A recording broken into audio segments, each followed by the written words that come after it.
We have a Trauma-Informed Training 101, which will give us an understanding of what being trauma-informed is, the impact of trauma on youth, and identifying coping responses, strengths, and protective factors that promote resilience among youth who have been impacted by trauma.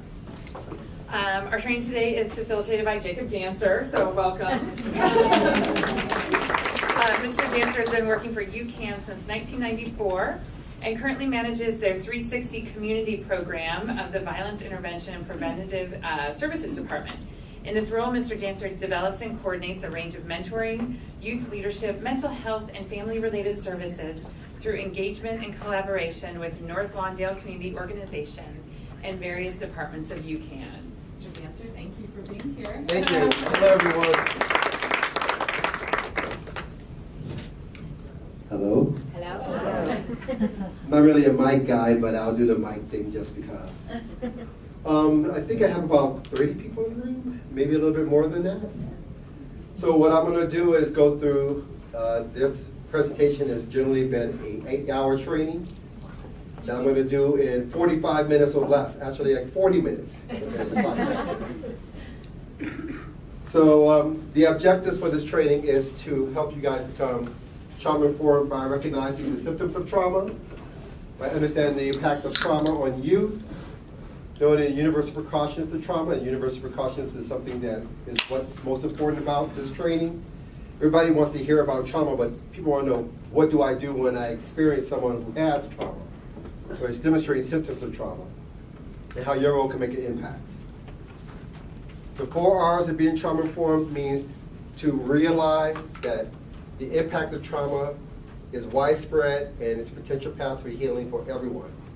Any young person, or any adult for that matter, who is demonstrating aggressive and inappropriate behaviors, most people will say, oh, there's no help in him. I've tried as many interventions as possible. I use CBITS and I use all these SEL things and nothing's working, so there's no hope.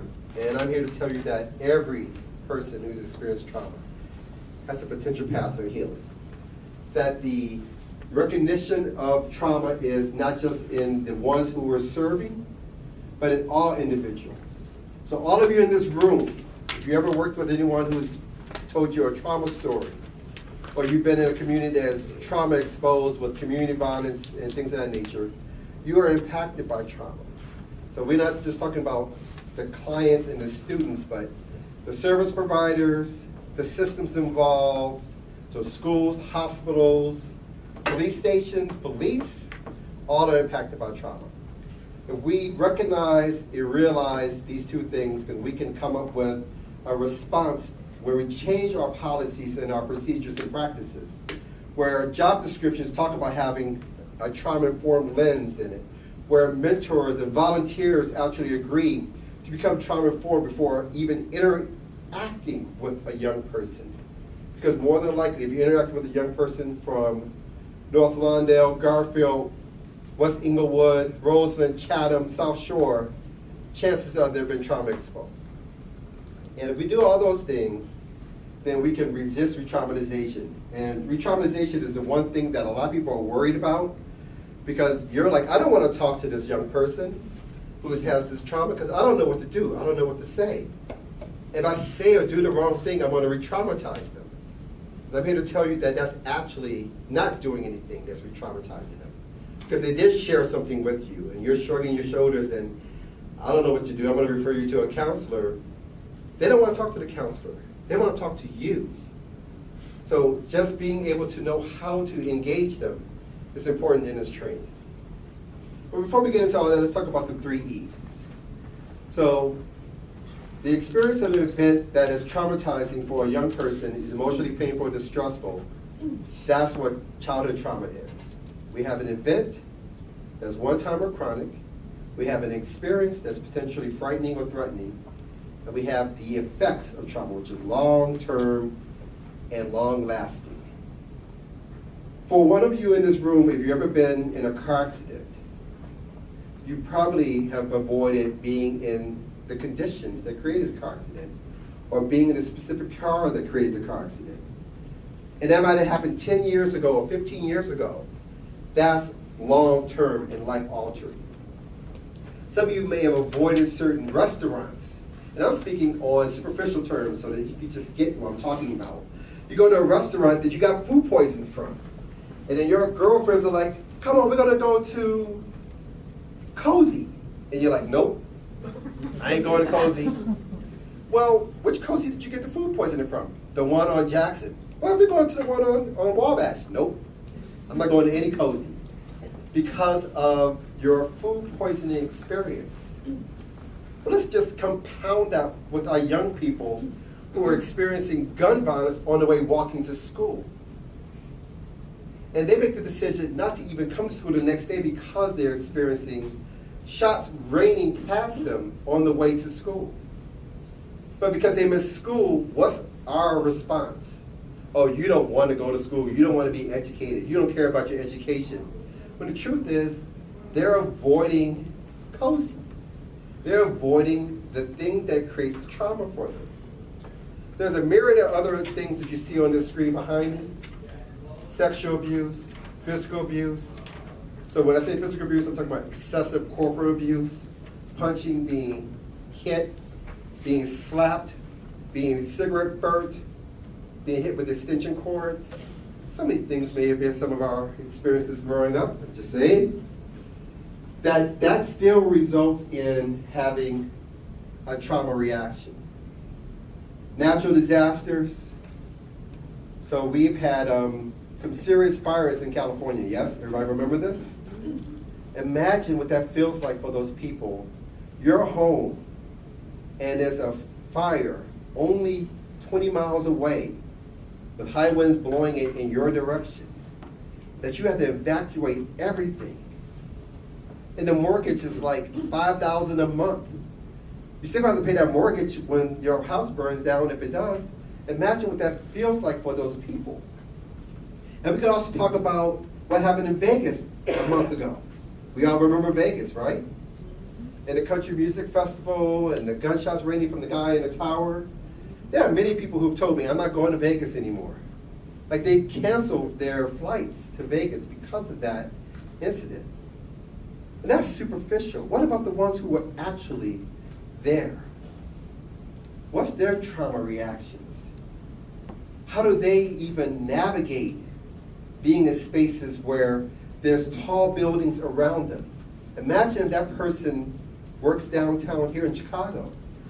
How often are they looking up in windows to see if someone has a sniper gun about to shoot them? Or even quit working because of that. And I'm talking about adults. Our young people experience that all the time. And yet we expect them to be in spaces where they're supposed to be educated, they're supposed to go to a job if we get them a job, they're supposed to do all the things that are developmentally normal and expected of them. And they struggle with that. Child traumatic grief is when someone close to the person or someone who is family dies in a sudden or violent manner. Now I want you to think about the word sudden. Show of hands in this room if you know anyone who's died from a heart attack. Okay, that's a big number. Wow. I'm going to do some therapy with you guys afterwards. So, heart attack is, I'm talking to you today, and tomorrow you're dead. Heart attack is, we were just having lunch yesterday, and we were talking about how we're going to go to a concert. We're going to go to see Hamilton, and now you're dead tomorrow. That's a sudden death. A violent death is when someone is actually stabbed or shot, or it's strangled. That's violent death, which also can still feel sudden because I was just talking to you and now you died from that horrific incident.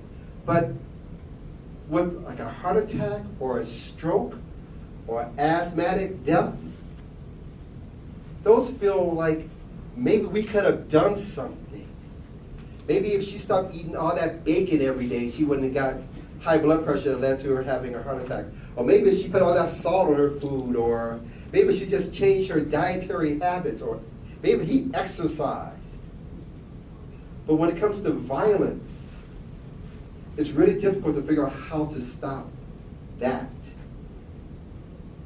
So a young person who loses someone to sudden or violent death struggles, especially if they're really young, like 9 or 10 years old. Let's say even say 7 or 8. Because all of you in this room, well, I'm kind of dating myself, but watching cartoons, people die in cartoons, but then they're in the next scene. Every Looney Tune cartoon, the Bugs Bunny and the Roadrunner, every Phineas and Ferb, every anything, where a person's shot with a hole through them, and then they're in the next scene. So to a young person, oh, your cousin got shot. Okay, well, he's going over for breakfast tomorrow, right? Because that's what death looks like to them. No, he's not coming. He's gone. Because of that, grief and mourning is very difficult to get over. Young people struggle with this so much that they avoid being in spaces that remind them of the death or the loss. There was a shooting that happened in North Lawndale where a 4-year-old's brother was shot and killed in front of him. And while they were walking towards that corner, he tugged on his mom's skirt and said, "I don't want to go that way, Mom. Let's go this way." And we think a 4-year-old doesn't remember that, doesn't have any focus on that, that they were just completely oblivious to that, completely aware, 4 years old. And his older sister who was 15, who was raised by the both. And of course the mom. Now, the thing about grief is that it's not linear. All of you have probably been told you heal through time. You've lost someone, and through time you'll heal, you'll get better, you'll feel better. Healing through time. I'm here to tell you that I disagree with that. I'm here to tell you that grief and mourning is not linear, where this is today, a month from now, I feel better. It is not that. It is, I feel okay next week, I feel horrific the week after, I feel super depressed, like I can't even move. I feel okay the next day. I went to church, I feel good this day, I feel terrible that day. Grief is not linear.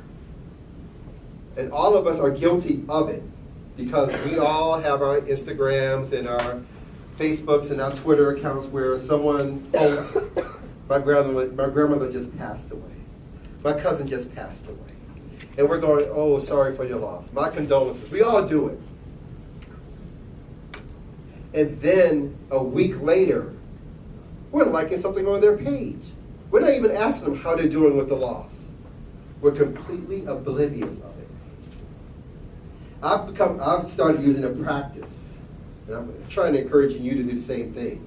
So when someone tells you about a loss, especially if it's a young person, write it down.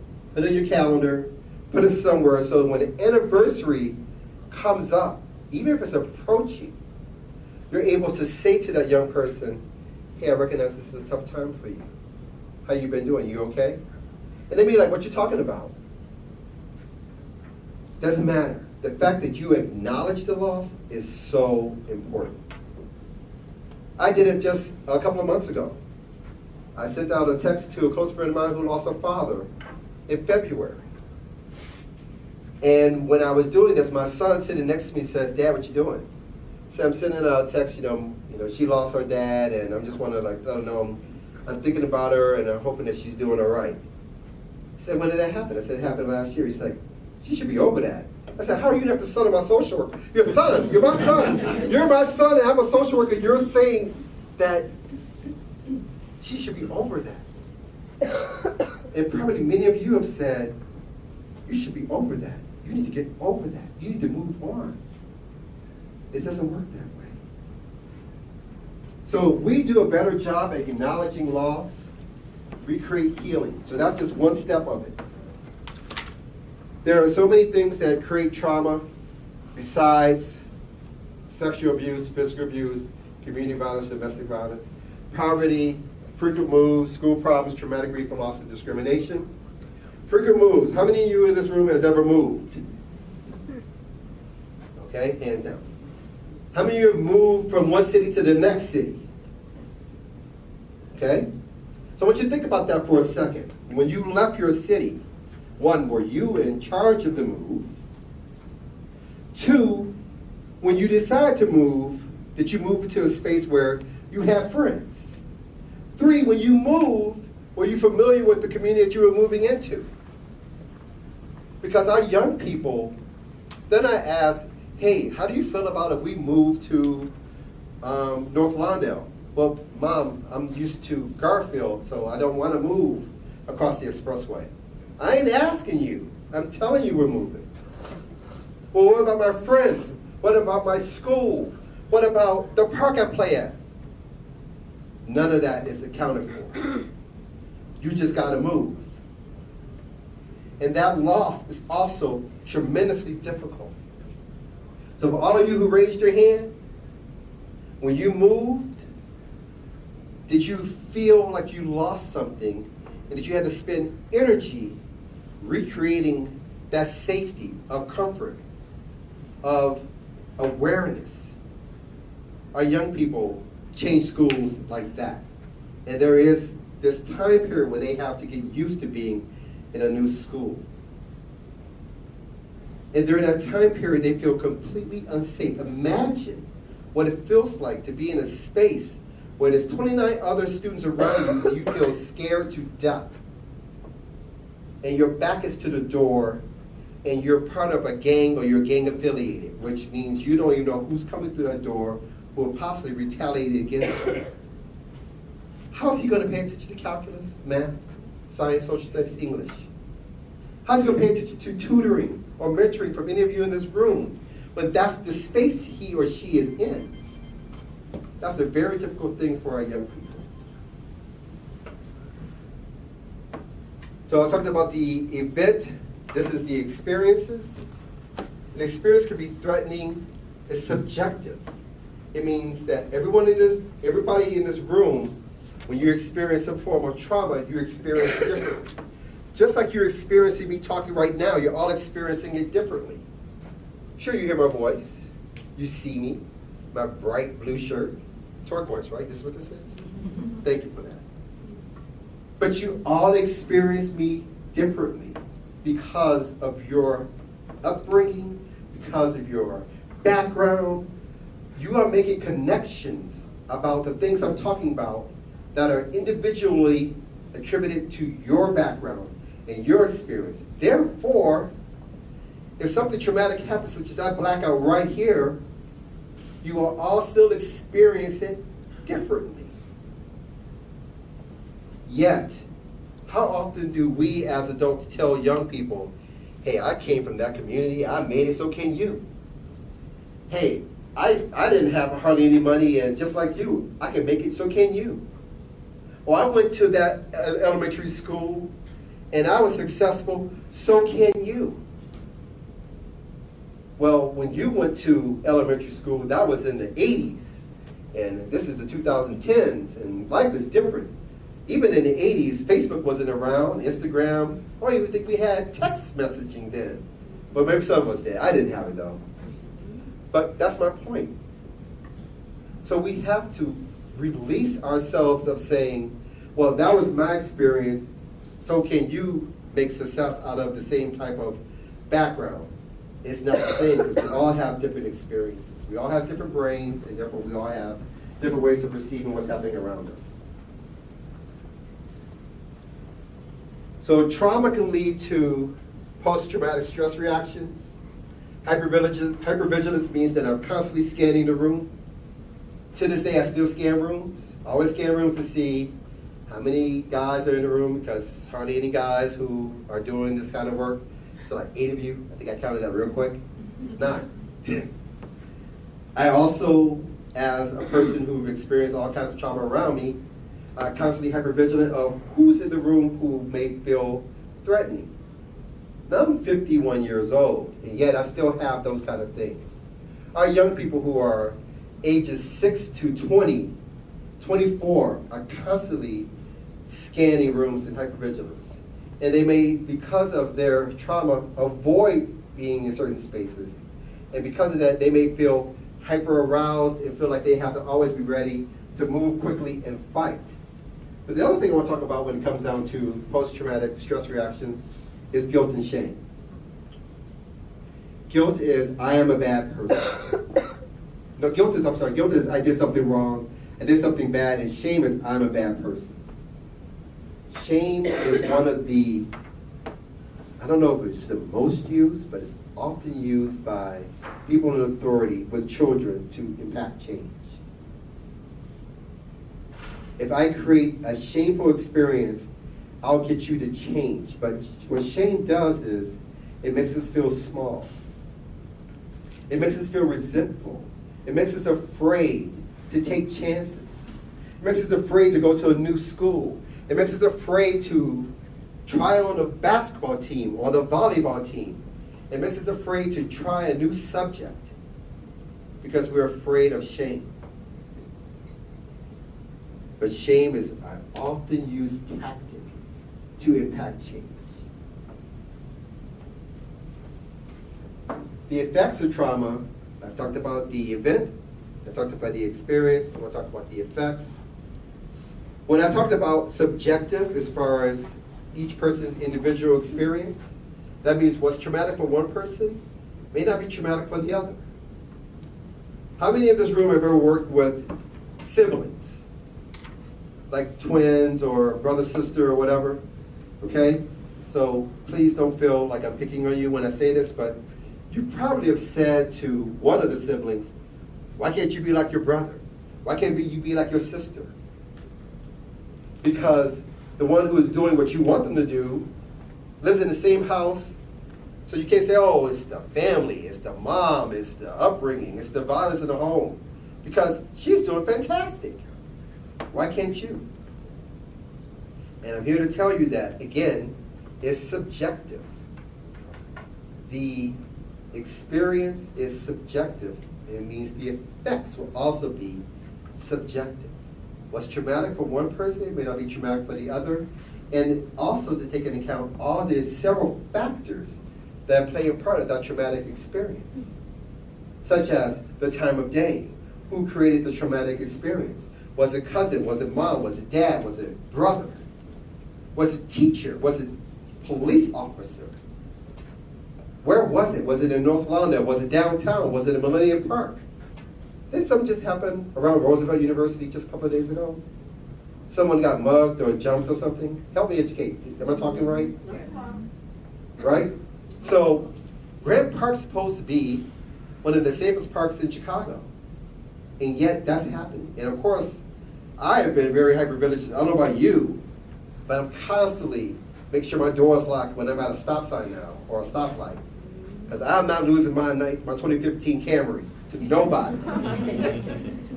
These carjackings are incredible. But some of you may be like, whatever, don't bother me. Because your experience is subjective and the effect doesn't bother you. But those of you who have ever been robbed before, at gunpoint before, it makes you nervous when your car is at a resting spot. Just saying. So I want you guys all to hold your arm like this. Hold up your arm, it's okay. This is a quick activity. It works. You'll be talking about this at the bar tomorrow or at a happy hour on Friday. The long part of your arm right here is your brainstem. That controls sleeping. That controls anything that you don't put any active thought into. Your heart rate, your blood pressure, walking, everything that's automatic. Your fist represents your limbic system, what we call the amygdala. And that's your emotional brain. That regulates your emotions. That regulates putting value to emotion, happy, sad, angry, frustrated, helpless, lost, disappointed, discouraged. Now take your other hand and put it on top of your fist. Very good. This must be like teacher people. Your hand that's on top represents your cortex. That's the abstract thinking, That's planning. That's the ability right now that you are using to listen to me talk about trauma. Put your hands down. In times of threat, when you feel like someone's going to harm you, or someone's going to do something to you that you are very nervous about, such as like you might get fired or anything of that nature, you are here in your emotional brain. So when a young person is arguing with a teacher or is in a fight, and you try to talk logic to them, such as, what were you thinking? You knew the field trip to Great America was on Friday. Why would you get in a fight today? You're talking to them while they're here. They cannot hear what you're saying. They're not understanding anything, and it's not making sense because they're in their emotional brain. Think about times when you've been in arguments with someone who you're trying to change their mind, such as your mom or your dad or your brother or a teacher or professor, and you're really passionate about your position, and you find yourself not being able to focus and find your words because you're downshifting to your emotional brain. And our young people sometimes come to school already in their emotional brain. They're not even in a place of learning, not even a place to listen to you, to be receptive to your feedback or your information or your tutoring. They are completely here. Now, one of the consequences of being in your emotional brain all the time is that your cortisol levels are elevated super high. Who's ever heard of cortisol? Besides the screen right here, so don't say you saw it. You've heard of cortisol, yes? The cortisol is the stress hormone. It's biologically necessary to have cortisol because in times of threat, that's a hormone that gets released that pumps up your adrenaline so that you can run, so you can fight someone or flee. So if any of you ever been in a car accident, after the car accident happens, your cortisol levels are elevated. And you're like super hyper aware. It's almost like your senses are amplified. You hear things better, you see things clearer. It's really incredible. But when you're always there, and your cortisol, you're not ever getting in a space where you can get into your cortex and think clearly. The other thing about cortisol is it is a real amazing cortisol hormone to increase your body weight. Because when you have high levels of cortisol, you crave very fatty foods. Come on now, we all love fried chicken, but why is always happy hour on Friday when there's always wings and beer and you're always craving cakes and cookies? That's not by accident, that's by design. That you're having 3 glasses of wine because you've had a rough week, because your cortisol levels are high. Now it's really great if any of you in this room who do the yoga after you've had a hard week, that's fantastic.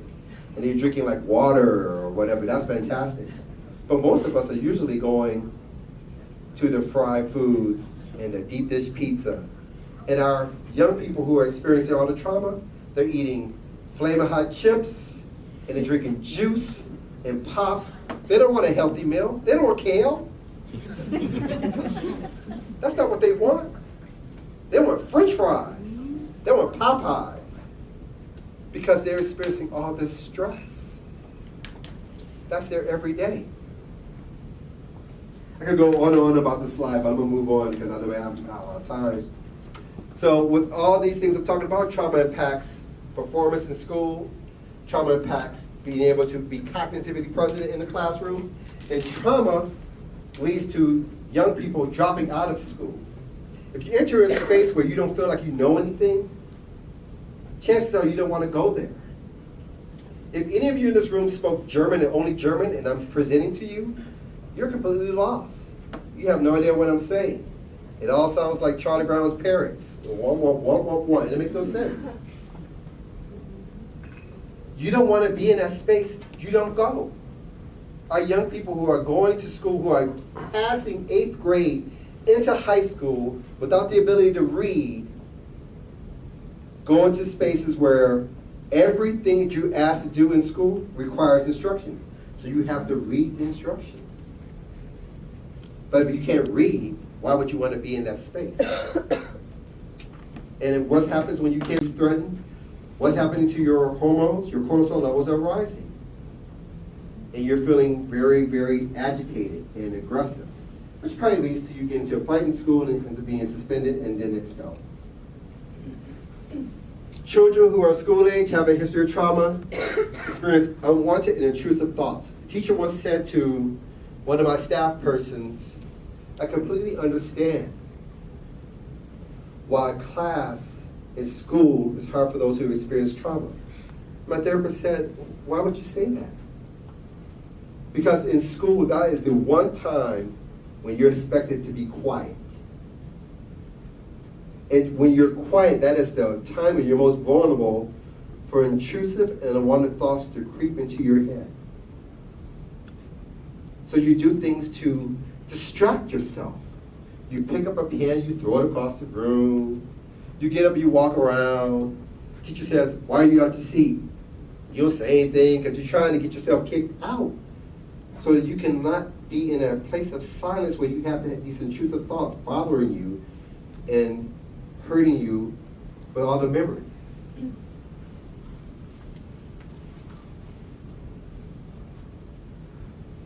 For adolescents, trauma reactions look like aggression.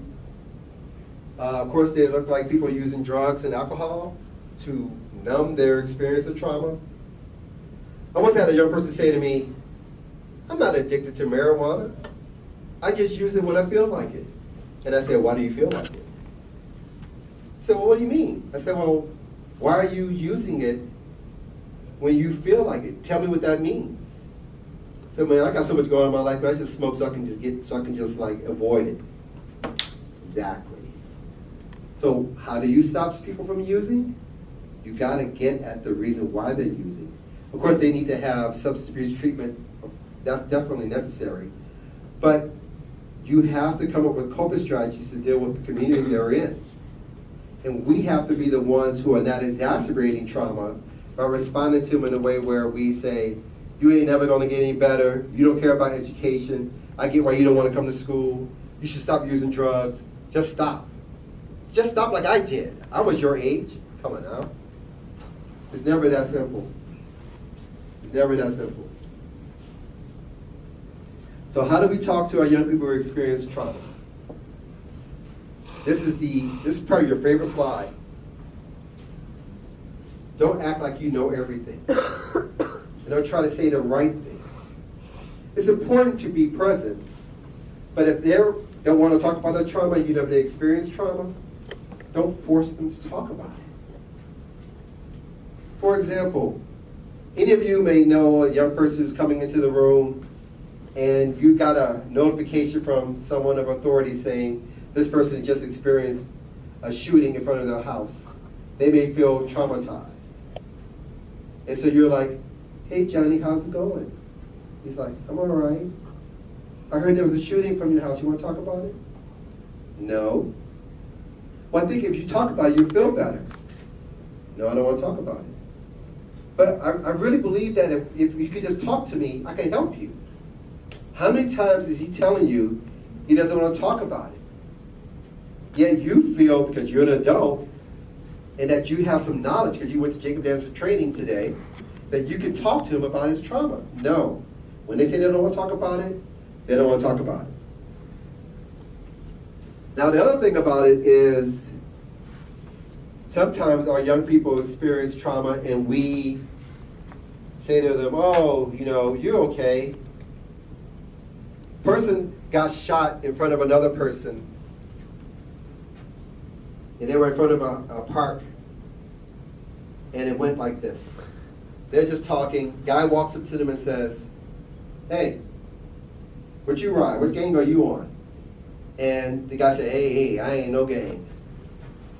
Went to the next guy standing next to him and said, what gang you part of? And he named the gang. The guy pulled a gun out in front of him and shot him right there in front of him. The guy right there. Staff were saying to the survivor, you should be glad that you're alive. You're lucky that you're alive, that you didn't say you was part of the gang. Ever hear of survivor's guilt? That kid felt completely guilty. Had he said he was part of the gang, maybe he would have shot him first and ran away, and his friend would still be alive. And maybe he wouldn't have died. The other thing we do is we tell our young people, or we exclaim to them, what's wrong with you? Why are you acting this way? Especially when it comes down to times of our kids grieving loss of sudden or violence trauma. And they come in a couple of weeks later after you've known they lost someone.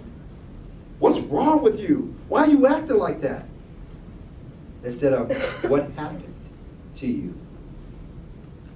When you say what happened to you, you open up an opportunity to have a dialogue versus what's wrong with you. Because what's wrong with you implies there's something wrong with me. I must be a bad person. It's a shame tactic. What's wrong with you? Perhaps some of you in this room have had someone say to you, what's wrong with you? Think about what that feels like.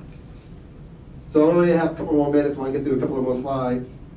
The 6 principles of trauma is safety, is the first one. Both physical and psychological safety are important. Physical safety is the space feels safe. Psychological safety is the actual person feels safe in the space they're in. So right now I feel completely safe with all of you. I don't know, some of you guys might not like me, but I feel completely safe with you, psychologically. But there's people who are in spaces such as a school or a park where even if the violence happened a day ago, or even if the person who was in a fight gets put in the police station, police car, and driven away, they still feel unsafe. And we have to recognize that when a young person says, I still feel unsafe, the reason is because they still feel psychologically unsafe. We have to create the space for them to be able to say, I feel unsafe. But sometimes it doesn't sound like, I feel unsafe. Sometimes it sounds like, I need my friends, I need my homies, give me my homies. Exclaiming in desperation like it's life or death. Because if he has his homies, he feels safe.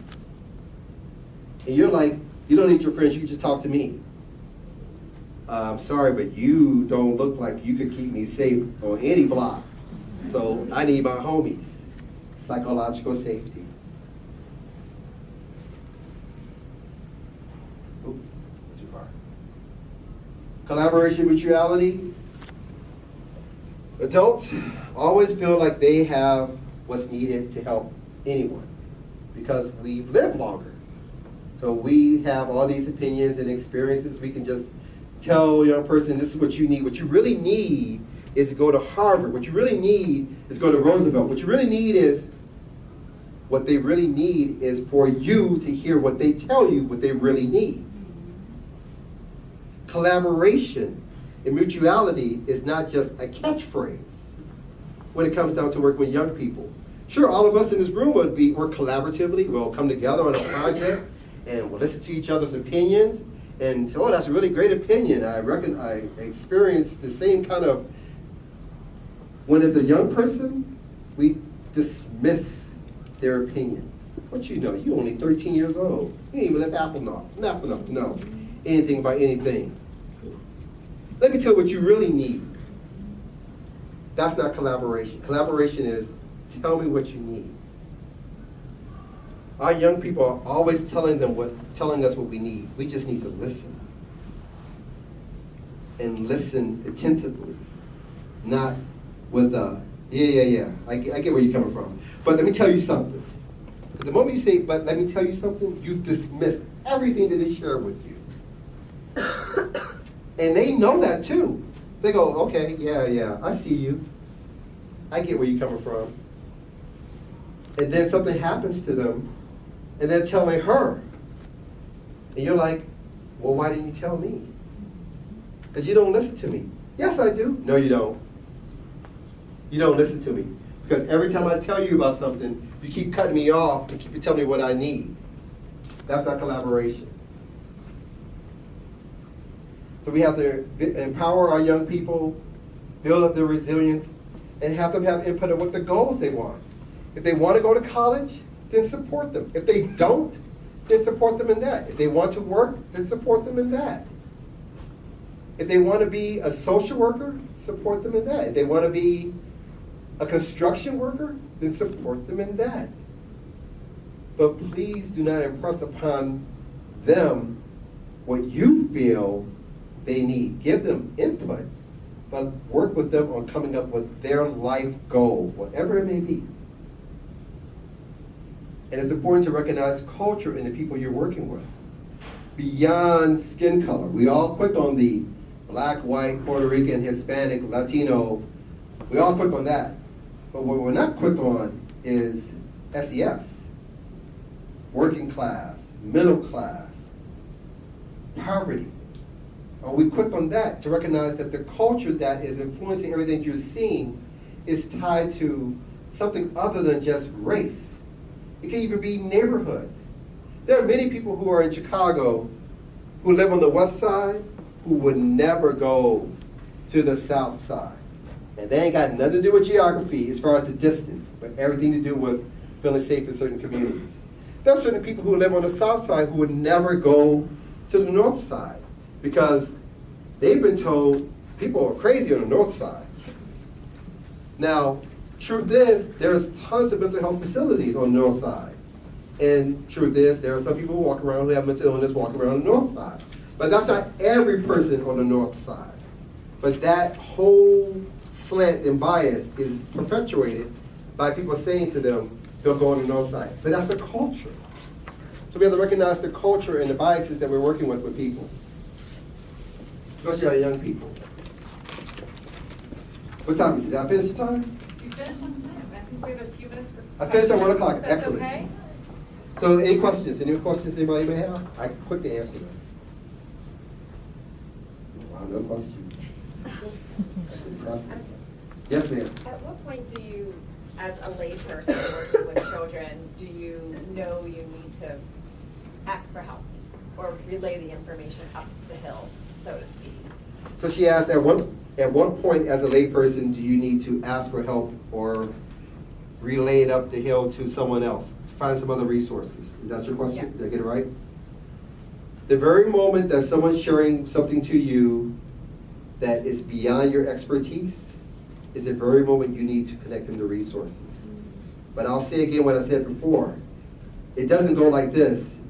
Hey, how you doing? Oh, I've experienced trauma. My cousin been shot in front of me. Okay, let me connect you to some resources. That's not how the narrative goes.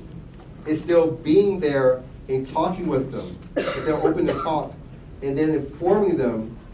If they're under 18, I need to talk to your guardian or your mom about connecting you to resources. We can't just connect people to resources if they're under 18. That's a big no-no.